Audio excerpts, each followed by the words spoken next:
ஒருத்தரை பார்த்து எஸ்சின்னு சொல்லுவான், அப்படியே கூடி போயிடுவான். என்னன்னா எஸ்சி, இன்னொருத்தர் சொன்ன தாழ்த்தப்பட்டவன், இன்னொருத்தர் சொன்ன அரிசன். எத்தனை பேர் தான் ஒப்பிங்க.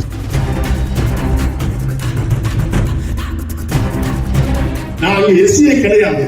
வேளாண் குடி ஆற்றுப்படுகளை அதிகமாக வாழ்கின்றவர் தேவேந்திர வேளாண்.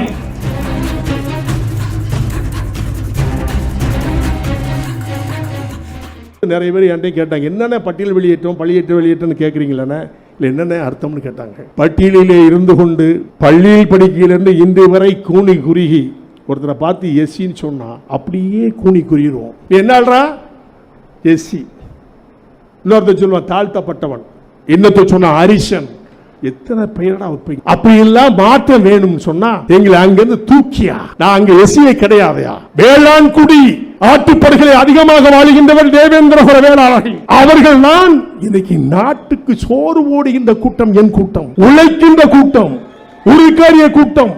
மல்லர்களாக இருந்து மாபெரும் பல்லர்களாகப்பட்டு தேவேந்திர நரேந்திரன் மோடி அவர்களால் தேவேந்திர குல வேளாளர்கள் என்று நமக்கு கொடுக்கப்பட்டு இன்றைக்கும் என்னை பட்டியலில் சொன்னால் எப்படி பொறுத்து கொண்டிருக்க முடியும்? அதற்காக இங்கு இருக்கின்ற தலைவர்கள் நமக்கு பரிந்துரை செய்வார்கள். என்றாவது ஒரு நாள் விடுதலை கிடைக்கும் என்பதை நான் எண்ணிக்கொண்டிருக்கின்றேன்.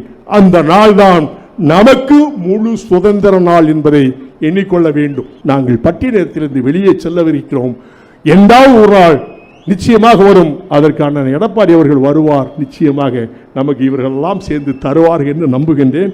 அதற்கு திரு நரேந்திர மோடி அவர்கள் மட்டும்தான் நிச்சயமாக நமக்கு தர முடியும். வேற எந்த பிரதமர் தான் நமக்கு கொடுக்க மாட்டான்.